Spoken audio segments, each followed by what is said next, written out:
Today, we'll revisit a few of the key concepts that we covered last week. We'll talk a little bit about our organization. We'll talk about the context of impairment. We'll talk specifically about cannabis and other impairing issues. And we'll dial down into what exactly employers can do. So when it comes to a substance use policy or an impairment affecting the workplace policy, what can employers do? So I'll skip a few of these slides and just bring you to our priorities. So you might not be familiar with our organization. So the Canadian Centre on Substance Use and Addiction was created by an act of Parliament to provide national leadership to address substance use and addictions issues in Canada. So we're primarily funded by Health Canada. We're not a government agency. We are an independent nonprofit organization. We conduct evidence-based research to broaden expertise, to develop tools and resources for various groups of professionals, policymakers, and practitioners. So it's especially important in this conversation about cannabis that we say we're independent, we're nonpartisan, we're coming from the research evidence base to make our recommendations and for all of our discussion points. So we are not coming from being for or against in any way, especially legalization in the New Zealand context. So first we'll talk a little bit about the context of impairment. So if you were able to join us last week, we talked about the causes of impairment. So there are many potential causes of impairment. Obviously, we're taking a little bit of time to talk about cannabis today in more detail, cannabis use, but alcohol, fatigue, prescription or over-the-counter medications, workplace conditions, mental health, all of these can contribute to impairment that affects the workplace. So we talked about this in a little bit of detail last time, and we'll continue to talk about it during this webinar. So Canada has one of the highest cannabis use rates in the world at 15%, according to the UN Office of Drugs and Crime. So meaning that, so for a New Zealand context, where there are lower rates, the impact of legalization might actually be less because you're starting out with a lower rate of cannabis use. But just to put that into perspective, in Canada, about 78% of adults over the age of 15 use alcohol in any given year. And for the same group of Canadians, the Canadian population, it's more like 15% or 1 in 5. So 4 in 5 versus 1 in 5. So a very big difference in use to begin with. So it's too early to talk about the impact of legalization. If you joined us last time, we noted that there'll be a review of the Cannabis Act that's coming up in the next year. We'll look forward to some of the impact that can be drawn out at that time. But there are some things we can say in the interim. So the National Cannabis Survey is a population level survey for Canadians. It was collected in 2018, a few months before the legalization of non-medical cannabis. And then it was run again at the same time after cannabis was legalized. So 1 year later after legalization. So as you can see on this slide, there was a 2% increase in use, but for the population, that was a non-significant increase. So a small non-significant increase in that case. There was another survey. This survey was run for employees only, Canadian employees only. And what we found here was that there was an increase of 2%, the exact same amount. For this survey and for this sample, there was actually a significant increase, but still a small increase. So overall, what we're seeing is a small, depending on the survey and the specifics, potentially significant, but overall, a relatively small increase in cannabis use since legalization. So in the Canadian context, what we could talk about for Canadians using cannabis before or during work hours, we could say that the numbers are relatively small. So looking at the data from 2 surveys mentioned on the previous slide, the general population shows only 2% or 1 in 50 reporting use. So that's 2 hours before or during work. So the survey of employees found more employees reporting use. So around 8%, so that's 4 in 50 workers. But it's also worthwhile to note that that was a non-significant increase from before cannabis legalization. So it was 7%, again, a small increase to 8%. So it's important to note for these data that you're just talking about use of cannabis. So it's a little bit hard to gauge if someone was impaired or not from this information. So we know that someone's using, they might have been using to the point of impairment. However, they might have been using medical cannabis and we don't know the dose. So we don't necessarily know if people were impaired or not. However, the data still indicate there's a risk among employees and employers.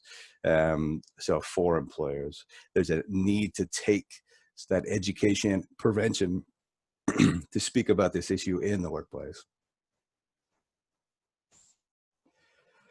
So from an American context, we don't have these equivalent data for Canada, but just to round out the data that we're talking about, in America, there was one survey that was run that showed that 15% of employees used alcohol within 2 hours before or during work. So this is a pretty significant amount of people compared to the 2.3% that we saw in Canada using cannabis. We also saw a National Safety Council survey that showed 69% of safety sensitive industry workers reported being tired at work. So there's the potential for them being impaired from fatigue. So that's, again, just to think about cannabis in the context of alcohol and other impairing substances. We do have some information and some ways to think about this. So next, I'll hand over the screen and mic to Shawna. Thank you, Bryce. I'm just going to share again here.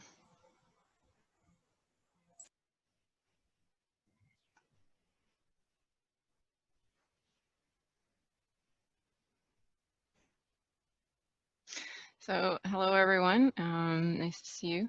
Or nice to have you back if you were here with us last week. So we said we're going to focus on cannabis and other impairing issues. So what, as an employer, do you need to know about cannabis? And so for the next few slides, I'm going to talk about first just some of the general issues that we see with impairment that employers are faced with. And then I'm going to dive into cannabis more specifically and go into some of those issues. So when it comes to contributing issues, these are kind of the four main areas that we see a lot of concern with. Prescription and over-the-counter drugs.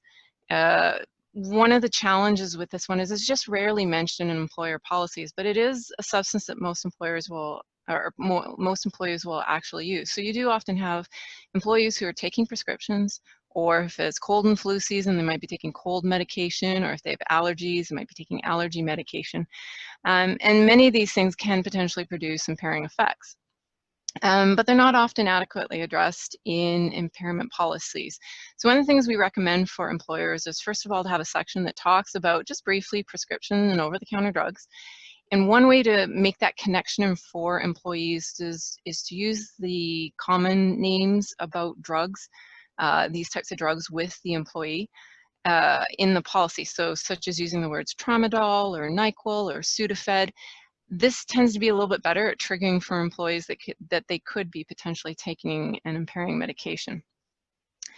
The other thing to put in your policy when it comes to prescriptions and over-the-counter drugs is give the employees a process for how to report if they happen to be using these types of drugs, whether or not they need a doctor's note, or should they be reporting to their supervisor about these types of potential impairing risks. So again, that's just one section. Alcohol, we've talked a little bit about previous webinar and a bit now. It's probably the hardest area for employers to address because it's so socially acceptable. It's part of our daily context in a lot of ways. It's also often part of organizational culture. So for instance, we might see business meetings where alcohol is used to close a deal. It's socially promoted, and employees typically use alcohol to relax after work. So when we are talking to employers about how to address alcohol in the workplace, a couple of things we recommend. One of the first things we do is we recommend using social host policies. These are potentially policies that are used in New Zealand, and I'm not sure if the name would be the same, but if you did search for social host policies, In Canada, you'd find quite a few examples. And essentially, these policies explain to employees what the employer's expectations are of them when it comes to using alcohol. And those tend to be a really good way to help them with liability issues. The second recommendation we make when it comes to alcohol, and we talked about this last week, so I won't go into the details, is just to look at your organizational culture. Does it support an impairment policy, or does it maybe support drinking? So it's just something to kind of consider in terms of developing policies. Cannabis. I've listed a bunch of the misperceptions that often come with cannabis, and it's likely to be the same misperceptions in New Zealand. A lot of people don't think it impairs. There are a number of people who report mixing it with alcohol, again, because they don't see it as an impairing drug. In Canada, we have a number of people who have chosen to self-medicate with cannabis. And there's also tends to be a general lack of knowledge around the awareness between the difference of CBD and THC. So all these things I'm going to talk about in the next couple slides. So I'll just move on to fatigue and tiredness. As we saw with the data that Bryce just presented, being fatigued, being tired is probably the most common impairing factor that you see at work. I would say most of us have probably come into work tired or just not 100%. Some employees will all tend to do different things to kind of counteract the effect of being tired. Most common is obviously consuming caffeine, such as coffee or tea, or maybe an energy drink.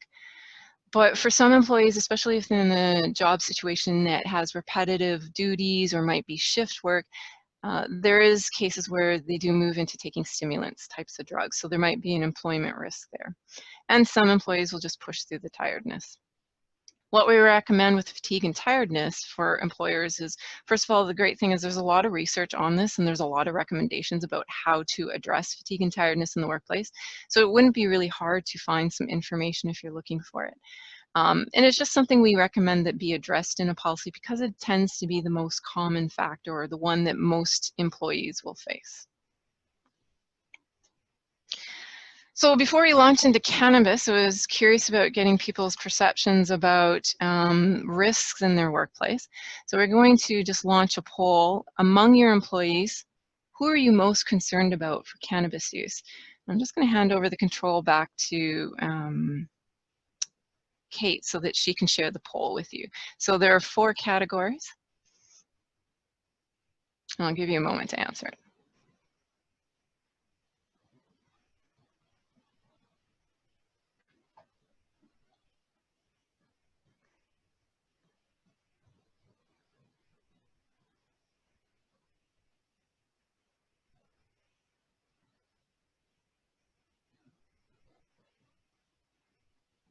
And so Kate, when you're ready, just let me know when I can take over again. Sure, I'll just give everyone another 20 seconds. Sure.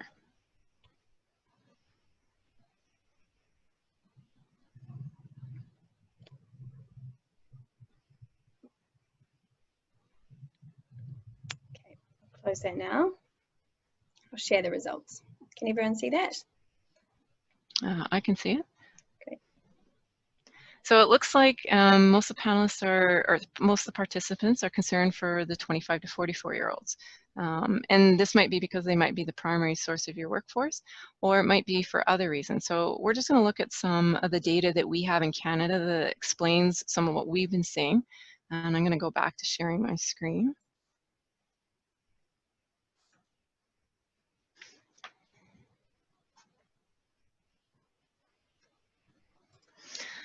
Okay, so what we found in Canada and what the participants reported, they're quite close. So the concern about being the 25 to 44-year-olds is a valid concern. Whether before or after legalization, this age group was a prominent user of cannabis. What you're seeing on the screen is a graph of pre and post legalization. So we did do some pre-studies. We had an opportunity to do some studies of our population before cannabis was legalized, and then again a year later to see what potential changes there were in population use. As you can see, youth, and this is not just in Canada, this is worldwide, youth tend to be the most prevalent users of cannabis. But as many of you stated, your employees, you're concerned about those in the 25 to 44 year age. Something that we found interesting both for us and Colorado and Washington, who also legalized cannabis, is the concern about the 45 to 64 year age group. In this group, they are the largest increase in users. So although they're not the most prevalent, they were the most likely to start using cannabis.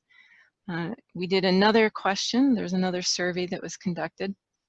And this kind of hits home what we were seeing. So even though youth tend to be the most prevalent users, people in the age category of 45 and above tended to be the ones who were the most to begin using cannabis for the first time, or they were people who returned to using cannabis that they had previously used in previous years after post-legalization. Really what all this is to say is that although youth tend to be the focus for a lot of concerns when it comes to working in the workplace or impairment in the workplace, other age groups are taking up cannabis for different reasons. We don't know enough why.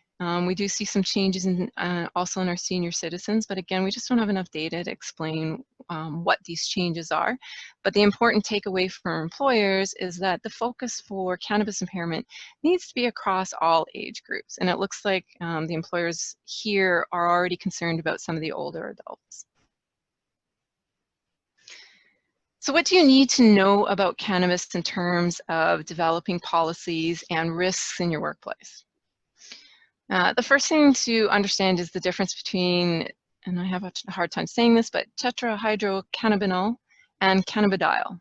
So THC is considered the key impairing substance in cannabis, and that's what gives you the high. CBD is considered the primary non-impairing substance, and it's meant to have some therapeutic benefits. But again, we're still learning a lot about THC and CBD. Probably the most important takeaway here for employers is understanding that there is a difference, and all cannabis products are going to have different concentration levels of both of these. Higher concentrations of THC are likely to mean a more impairing substance. Lower concentrations will be less impairing. Some of our medical cannabis is CBD only, and those are considered to be non-impairing. So it's just really important for an employer's perspective, especially if you're developing a policy, to understand what these different concentration levels mean and what the two different types of products or the two different types of contents mean in a product. Medical versus non-medical. So in Canada, before we legalized non-medical cannabis, we did have medical cannabis for a number of years. And the way it was issued is if somebody felt that they needed cannabis for to treat something for themselves, they had to go to a medical professional to obtain an authorization. So in Canada, cannabis isn't considered a federally regulated drug, so it cannot be prescribed, but it can be authorized. What this developed for us and for most of our medical professionals is it was a challenge in understanding how do they make a dosage of cannabis? What should be the concentration of THC versus CBD? Should there even be THC in the product? How much, how often should they consume it? When should they consume it? And it created a challenge for a lot of our medical practitioners because they simply didn't have the knowledge or the expertise to be able to make some of these authorizations. So for a while, we did have a number of authorizations coming out, and they're different for everyone. And for some people, or at least for some areas, it's a bit of an experiment trying to determine what would be the best combination for somebody medically. In terms of an employer, what we were generally recommending is that if you have an employee who uses cannabis for a medical reason, as an employer, make sure that you're getting a medical authorization from a medical professional who has the expertise to be able to prescribe the right dosages, who has the expertise to know the addictions background in terms of cannabis. So that's one way to kind of alleviate the challenge of medical professionals who haven't been given enough information yet to be able to make these prescriptions. Another thing to watch out for is that when cannabis was, non-medical cannabis was legalized, we had a number of people who've also reported that they self-medicate. So they've made the decision on their own without seeking professional medical advice to use cannabis for their own self-medicated processes. So again, our recommendation with employers is that if they have an employee who's come to them and they said, you know what, I use cannabis for medical reasons, same rules apply. If they've chosen to self-medicate, they should really be going to a medical professional to be getting that type of advice. And that way you've covered yourself by getting that the medical professional's recommendation, and make sure it's from somebody who has a specialization in addictions medicine, who has the expertise to give a prescription for cannabis use. Another area for employers to be aware of is inhaled versus consumed cannabis. So inhaled cannabis is generally done through a joint or through vaping. When cannabis is inhaled, it goes into the respiratory system and is directly deposited into the blood. So this creates a very quick comparing effect. Usually when you inhale cannabis, the impairment effects come within the first 30 minutes and they can last for several hours. When cannabis is consumed, so in Canada we legalized edibles last year, so this is gummies or brownies or any other way to ingest it through your digestive system. It goes through a number of your body parts before it's absorbed into your system. So it'll go through your stomach, through your small intestine, through your large intestine, through your liver. Because of the path it takes, the impairment effect for consumed cannabis takes longer. It can take anywhere from 2 to 4 hours longer before somebody feels the impairing effects, and it can last up to 12 hours or even longer, that impairing effect. What we experienced in Canada when we legalized edible cannabis was that a lot of people were unprepared and weren't aware of the difference between the how long it takes to feel impairment or to feel the high from edible cannabis versus feeling it from inhaled. So a number of them, because they weren't feeling it right away, they kept consuming more and they kept consuming more edibles. And we did have, and we still do have, people who've overdosed on cannabis edibles because they didn't realize they needed to wait and they've just consumed too much of a concentrated substance. So that was one of the issues that potentially New Zealand should be concerned about. In terms of employers, I think probably the main area to think about here is if you have an employee who's inhaled cannabis right before work, they're probably going to feel the impairment right away. If you have an employee who's consuming cannabis right before work, it might take a few hours before they feel that impairment. This has implications for those businesses who do testing. I won't go into the details, but if you are an organization who tests for cannabis, either using an oral fluid test or using a blood draw, the way that edible consumed ingested cannabis appears in both your oral fluid system and your blood fluid system, there are some differences between that and inhaled systems. So it's going to be really good as an employer for you to talk to your testing agencies so that you understand what those differences imply, particularly in absorption in the blood. Another area to be aware of is when consuming cannabis with alcohol. There is a misperception, at least amongst Canadian youth, that cannabis counters the impairment effects of alcohol. So we do find a lot of youth who use cannabis to try and reduce their alcohol intake. The challenge with cannabis and alcohol is actually when the two are used together, they have an additive effect when it comes to impairment. So if cannabis has one effect and alcohol has another effect, when the two are put together, the combination of the two used together is stronger, has a stronger impairment level than you would find with cannabis or alcohol alone. So those are some of the risks that would be really important for employees to understand, is that cannabis and alcohol consumed together is generally much more risky than either one's consumed separately. The last 2 points, more research is needed and credible information sources. I think it's really important to emphasize that the research on cannabis is really still developing. There's a lot we don't know. We've come a long way in the last few years in what we do know, but we're still learning about the effect at an individual level. We really don't know enough about how it impacts, for instance, people's sex differences. Like, for instance, we know alcohol has a stronger impact on females than it does on males because of body weight or size. We don't have this information yet for cannabis, or some of it is just still developing.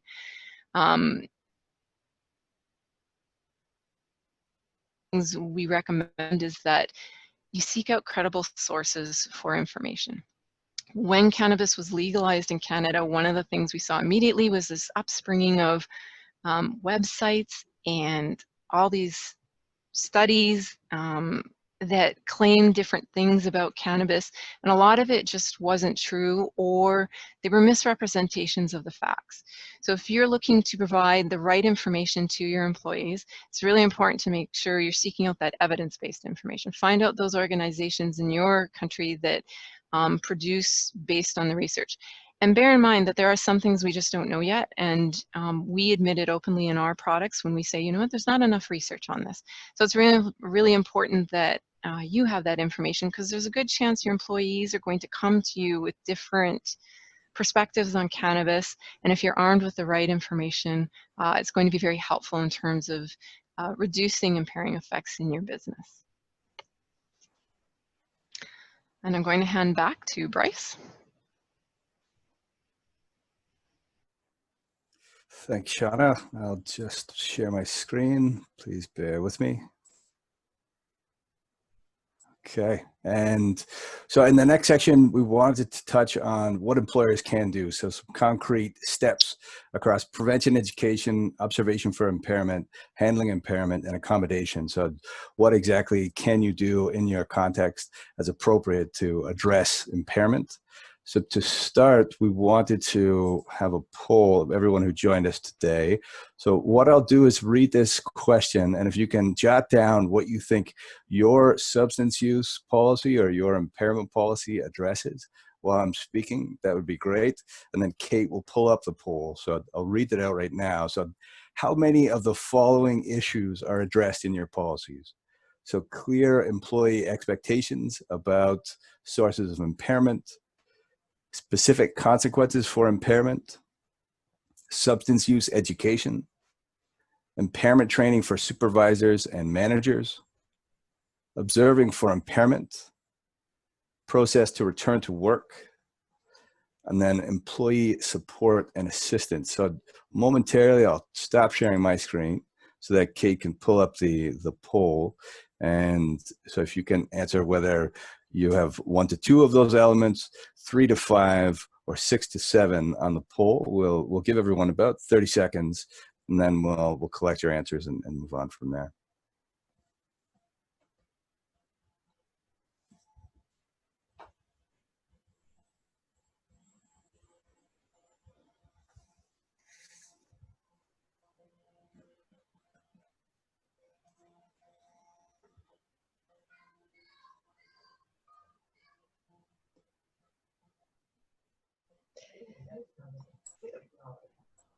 So a few responses in the chat, and hopefully everyone's had a chance to complete the poll. Here we go.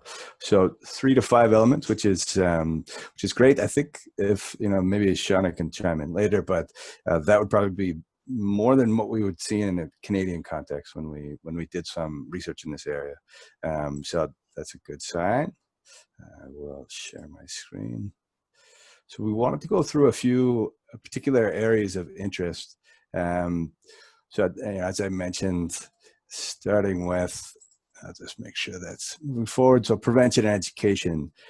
So we mentioned in our last webinar that evidence shows that education on substance use reduces workplace risks.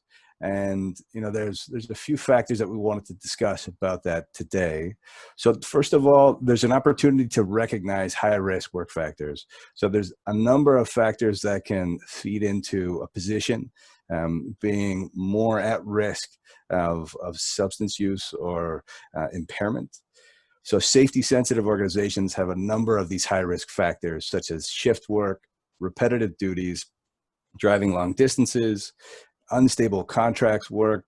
So safety-sensitive industries need to be aware of the risks that could contribute to people using a substance. So Shawna mentioned, most commonly, if someone's fatigued, they might use caffeine, but they also might use things like amphetamines or Adderall to stay awake. If there are a lot of risk factors associated with the job, they might, at the end of the day, be using alcohol to forget about their work. So it's important to think through what are the risk factors across different positions and ways that you might mitigate that. So there might be an opportunity to have shorter shifts or to limit some of the repetitive duties, to reduce the distance that people need to drive while on the job, those kinds of changes to the job that might help. So again, next, clear expectations and consequences. So one of the things that we saw when we looked at Canadian policies was, this sort of common wording. So zero tolerance for using drugs, something in that neighborhood. So with very little other information. So it's really important that these things are unpacked so that an employee understands. So what is zero tolerance? Does that mean, is there a process of getting a warning and then being suspended and then being fired? Or are you fired right away? What are we talking about when we talk about drugs? Are we talking about other substances like over-the-counter medications? Are there specific situations where people are allowed to drink alcohol at work functions? So, being really clear, and as Shawna mentioned, sort of in that social hosting. So again, trying to make sure that everyone is educated on the policy and on the implications, especially if it's very brief. So that those would be very, very important. We mentioned this in a bit more depth in the last webinar, so I'll be pretty brief, but in Canada, there's a duty to inquire. So an employer who suspects that an employee is impaired is obligated to speak to that employee. On the flip side, every employee has a duty to inform, meaning I need to go to my employer if I think I might be impaired. I might not be able to work safely. So an employee in a Canadian context doesn't necessarily have to state the cause of impairment, but they do need to be very clear about what's happening with them. We mentioned in the last webinar, again, very briefly, one of the main areas that it would be important to educate everyone around in an organization, all employees, is that there is a balance of employer needs to maintain a safe environment, but also within the policy, there are elements that are supportive for employees. So if employees perceive an environment of stigma and discrimination, if stigmatizing language is used in your workplace, such as being an addict, as opposed to a person with a substance use disorder, people are more likely not to take advantage of any supportive measures that are in place. They're not likely to take advantage of any employee assistance programs that might be in place to support them or to seek treatment if they need it. So next, the main principle for observation for impairment is that in a workplace context, no one, unless they are a medical expert with an expertise in addiction medicine, is in a position to diagnose a substance use disorder. However, a supervisor is in a position to look for the physical, behavioral, or work quality changes that might indicate that someone's impaired. So we would generally, I think, at first blush, think that you would be looking for changes in work quality where work quality is going down, changes in behavior where someone's retreating. But again, depending on the source of impairment, someone's quality might go up. They might be at work for way more hours. You might see the opposite effect from different substances or from different sources of impairment. So it's really important to, as a supervisor, what can be done is just keeping an eye on employees and making sure that if there are any signs of potential impairment, that you are on principle just checking in with that employee to make sure that there isn't anything that needs to be addressed.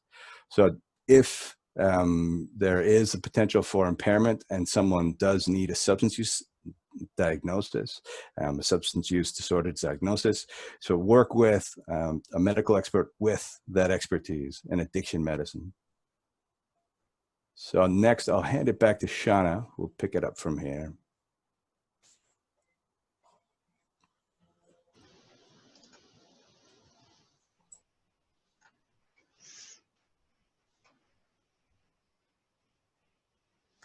Okay, so handling impairment situations, what do you need to do?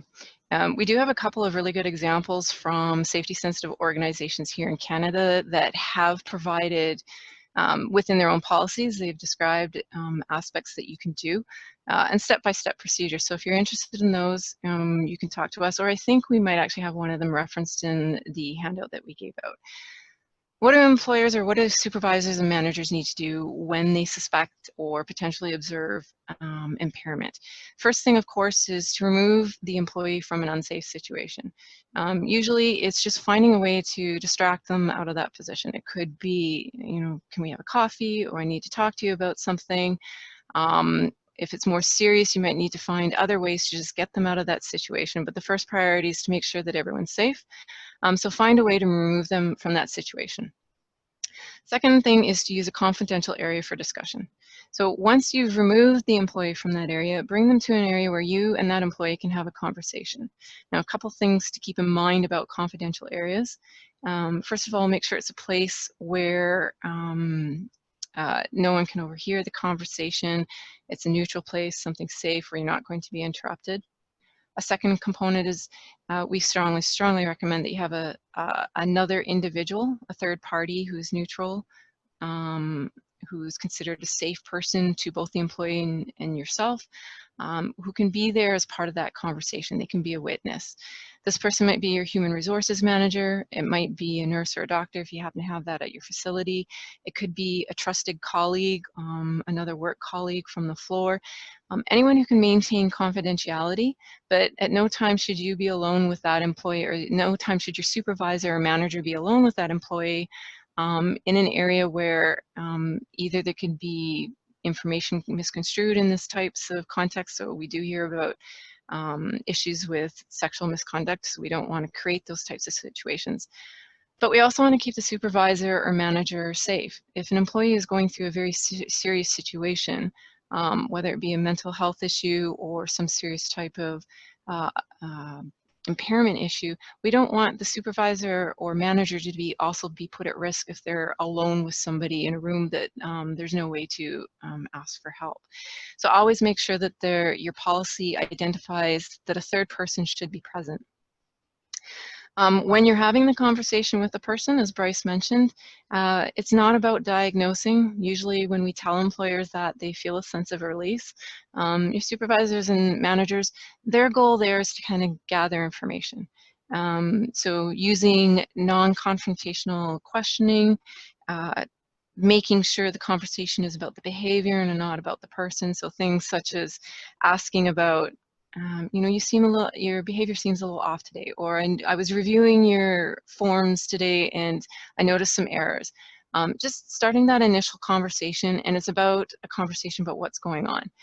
You will need to talk to a lawyer about what you are allowed to say and ask and not ask in your context in New Zealand. Canada has some pretty specific laws around what employees are allowed to divulge.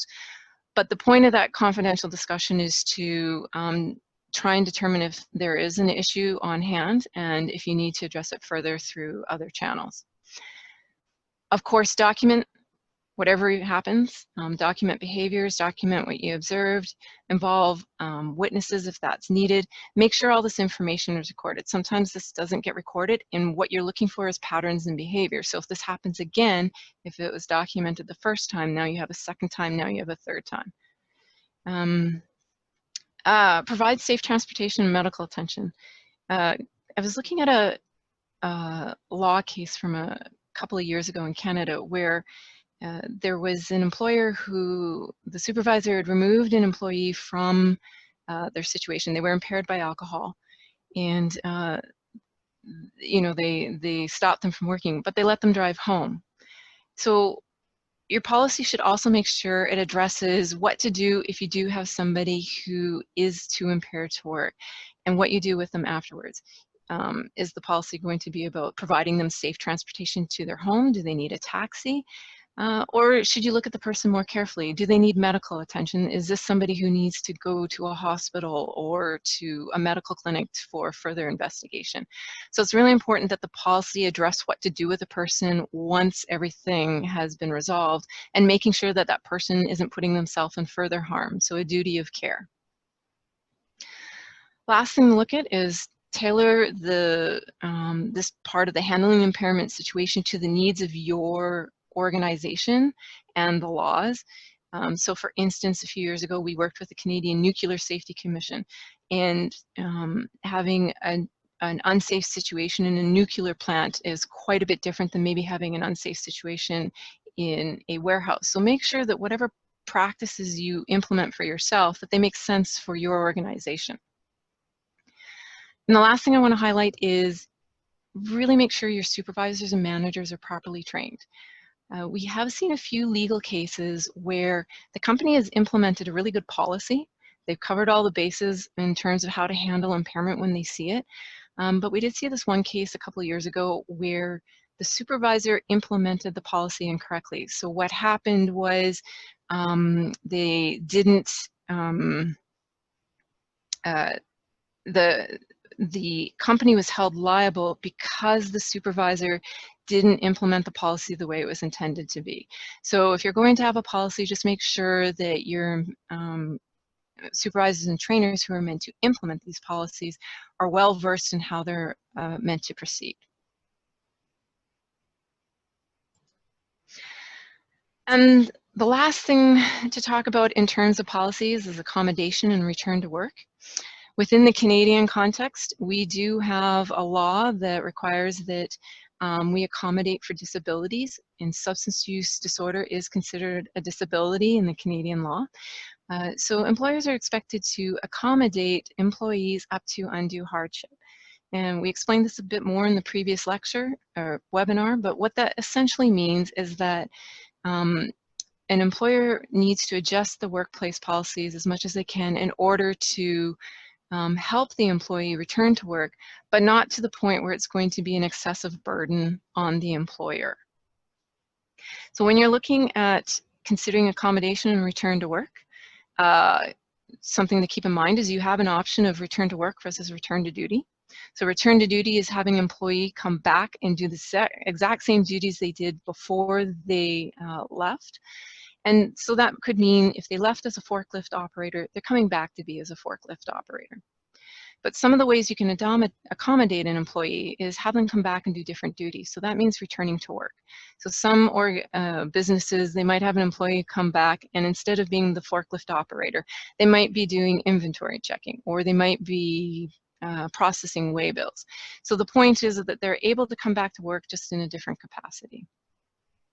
As an employer, it's a good idea to kind of come up with what some of those alternative options can be for you and your organization. When developing the accommodation or return to work agreement with your employee, make sure you involve appropriate professionals.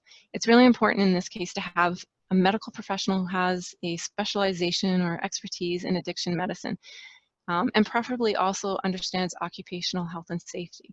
The reason for this is that they're going to be better able to look at your organization and see what kind of risks might be in play, might be there for having that employee return to work, and they're going to be able to weigh it against what potential impairment risks they might have, or against the substance use disorder that they're affected by. A general practitioner or your family doctor just won't have that kind of expertise to look at your employee's situation and your work context and make those kind of decisions. When developing a return to work agreement with your employee, there are a few key things that you need to have in place when it comes to the agreement. So the first thing is it has to be individualized. There is no blanket approach to return to work agreements. There are some templates you can use out there that kind of start you off, but because every employee has a different job and has different risks, it's important to make sure that the agreement is individualized to that particular employee. Employers often ask us about this, and this is relapse. Plan for a relapse. Addiction it is a medical condition. It's not something that's within the control of the individual who's affected by it.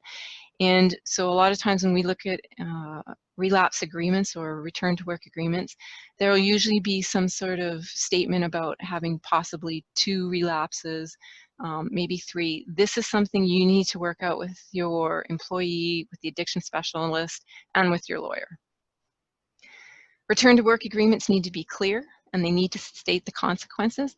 Your employee, if they're coming back to work, they need to know exactly what's expected of them and when they've crossed the line. So if they're coming back to work and something goes wrong, they need to know what the consequences are for that.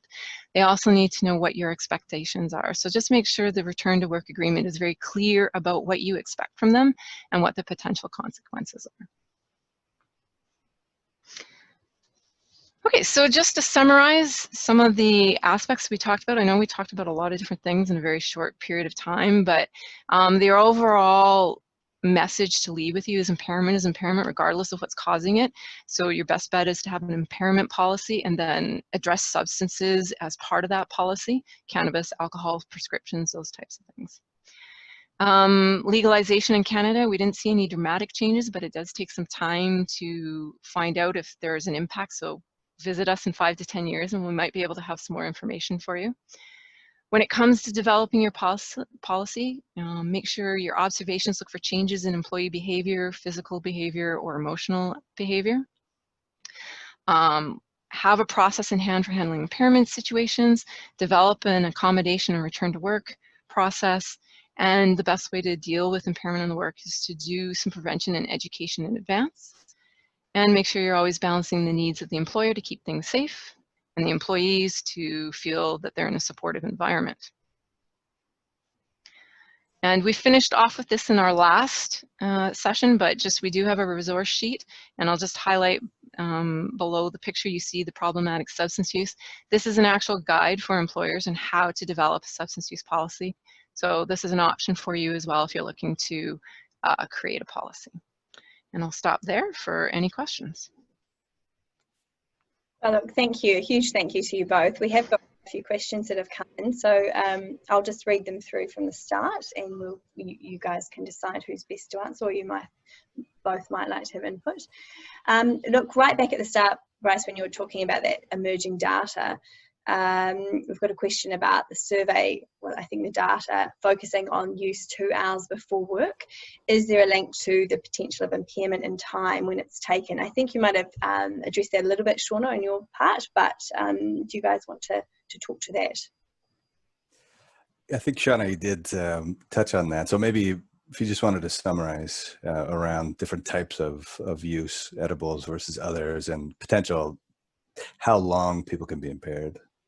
Well, in terms of the surveys, it's so that's just kind of a general standard that surveys tend to ask for impairment in general. So the 2 hours before and after, the 2 hours before and during work is generally what most surveys ask. So so that we didn't pick. It's kind of one that is used across, at least in Canada and the US. But impairment generally when you're consuming a substance outside of things like eating cannabis, if you're drinking alcohol or if you're smoking cannabis or if you're taking opioids or any kind of impairment substances, you generally start to feel the effects within the first 2 hours of consuming it. Now with edibles coming on the market, we are actually having to rethink what that means for talking about impairment. We have seen some new cannabis surveys come out that are now asking about 3 hours before.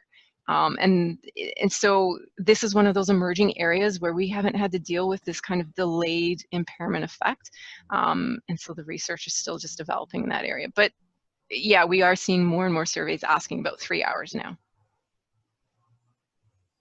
Thank you both. Another question is, and we will help to provide this later on, but can you provide some names of New Zealand organisations that can provide robust research information? So we'll come back to you, Genevieve, and everyone on the call with some ideas of that. But in terms of what people should be looking for, is there something that they should be looking for in terms of these organisations and what they provide in terms of whether they do have that robust research information to hand? Yeah, I think, you know, I would let Shawna jump in as well, but I think just in terms of the quality of the data, so just a reputable organization, ideally one that isn't polarized in terms of their stance on cannabis. So they're drawing from the best available research evidence to try to paint an accurate picture. So we, like you said, Kate, I'm sure you're going to provide some names about organizations in New Zealand, but as a general principle, if you're looking for sources of information, make sure it's as reputable as possible. And if you're looking for recommendations to do with your workplace, I would look to reputable organizations like Kate's, just in terms of overall health and safety recommendations that apply to a workplace, so that you're getting something that makes sense for your particular work environment. Shawna, do you want to add anything? I would just say I don't know the New Zealand context well enough to let you know specifically, but start with some government organizations, usually health organizations. And if you have a public safety organization, those are good places to start. And the other one to look at is occupational health and safety. If you have some occupational health and safety agencies, check with them as well. Thank you. Another question here, the remark about substance use sometimes manifesting as increased activity or productivity was interesting. Do employers have an interest in employees who are using performance enhancing substances, and when does this become the risk? Well, I think, maybe just to clarify, I was definitely thinking about something like stimulants, which is a range of different types of stimulants, and some of them can be over the counter or by prescription, amphetamines and cocaine. But there are, in some edge cases, some people can be impaired by caffeine. There is such a thing as caffeine use disorder. Again, some people are affected by caffeine in a way that could impair their performance.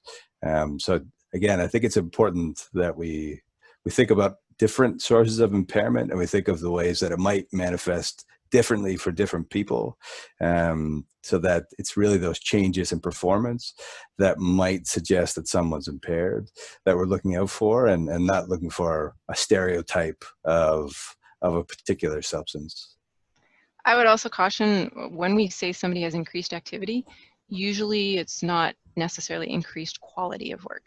So somebody can be producing a lot more, they could be hurrying through things, but the counterproduction to that is that whatever they're producing is missing something, there's gaps, there's mistakes. So as what stimulants do to you typically is they cause you to, you're really thinking quite quickly, and you're not necessarily thinking of everything all together in an orderly fashion, so you might miss things. Mm-hmm. Thank you both. And a question really around the age group. And New Zealand injury and incident stats have shown that 45 to 64 age group is the most likely to encounter injuries and incidents. Is the experience similar in Canada? And given the increase in cannabis usage in this group, has there been any corresponding increase in incidents post-legalization? Now, I'm not sure whether the data exists yet on that, but interesting to hear your thoughts. I don't, so unfortunately, we don't really look at injury data. We haven't, ourselves specifically, we're mostly looking at use data for substance use. We do have our Canadian Center on Occupational Health and Safety. They, and our Workers' Compensation Board, they do collect that kind of data. So I don't know how to answer that question. I don't have the data. I don't think Bryce does either. We don't know if that's a higher risk group for our population.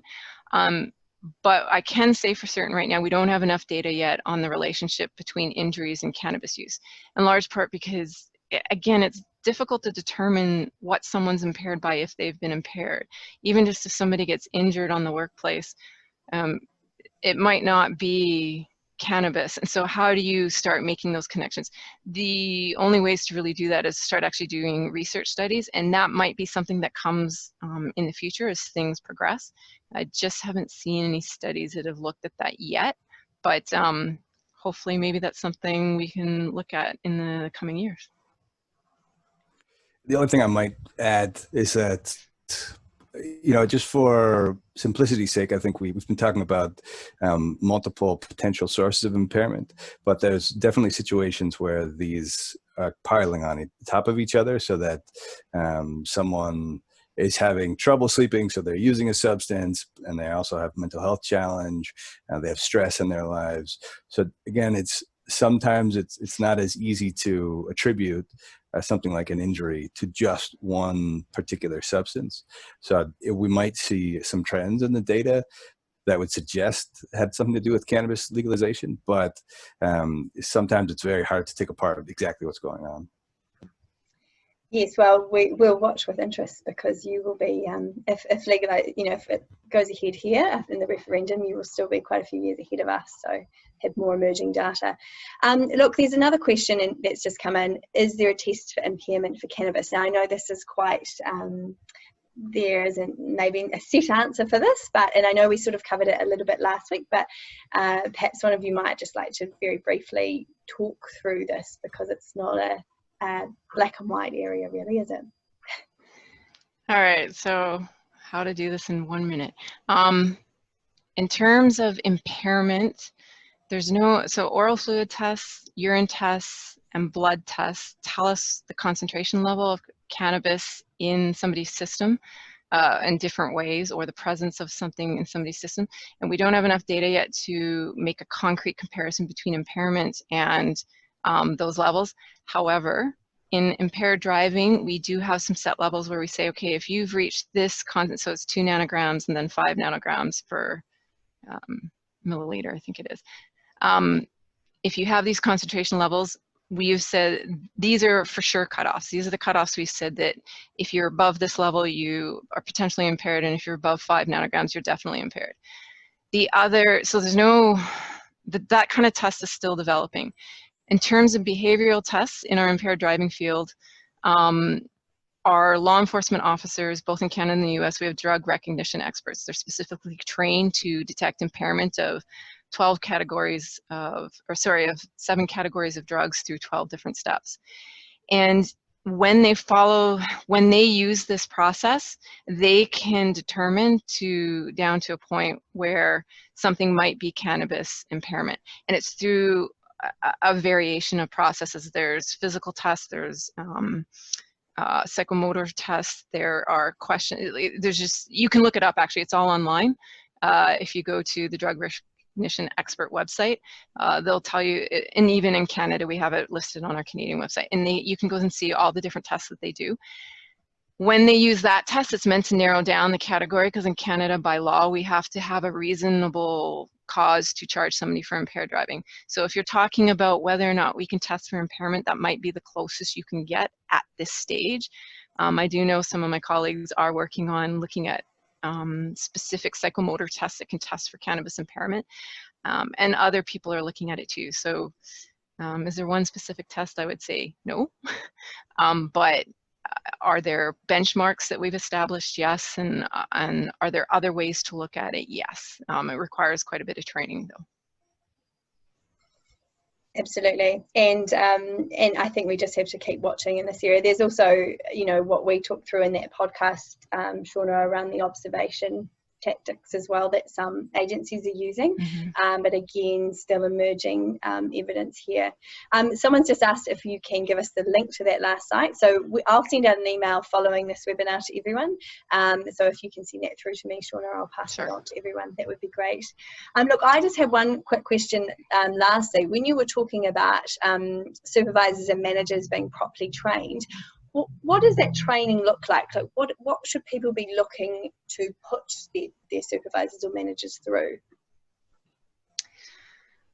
Wow, that's a new area too. We're hoping, so we do have some organizations that we've worked with that have created training processes. And if you look at their policies, you can kind of see what they've gone through. I haven't been involved directly in that kind of training, so I don't want to say, because I don't want to be misleading, but I know Bryce and I are looking to connect with one of our partners who we've worked with over the years in safety sensitive industry, and they have a very robust policy for the construction industry on how to handle impairment in the workplace. And hopefully we can get him to be talking to you about that more specifically. But maybe Bryce, you have something to add? No, all I would add is that the general principle would be changes in performance, changes in behavior. Those really, I think that there would be normal parts of what a supervisor would go through in training, especially in a safety sensitive industry, just to keep an eye on employees and make sure that they're performing their duty safely. I think it would be a natural extension of that, but definitely with some specifics, as Shawna mentioned, that could be useful to get into. So probably might depend on the safety sensitive industry that you're in. You might have some specifics for different supervisors. So at the principles level, it's pretty clear. But once we get into specifics, it gets a little bit more specific to your industry. Absolutely. Well, look, thank you so much. If there's no further questions, we'll look to end it there. But I really would like to say a huge thank you to Shawna and Bryce. They've given up their time over the last 2 weeks and in the preparation for this, in a very busy context and in a very strange COVID world like we all live in right now. So a huge thank you to them and CCSA for allowing them the time to do this for us, because I think it's provided us with some great insights as we head into referendum and election in October. So we'll be sure to keep in touch, especially if it's a yes vote, because we'll be looking for more and more information, I suspect, over the coming months. So thank you, a huge thank you to you both. Thank you for having us. Thanks so much. Thanks very much, everyone, for joining us.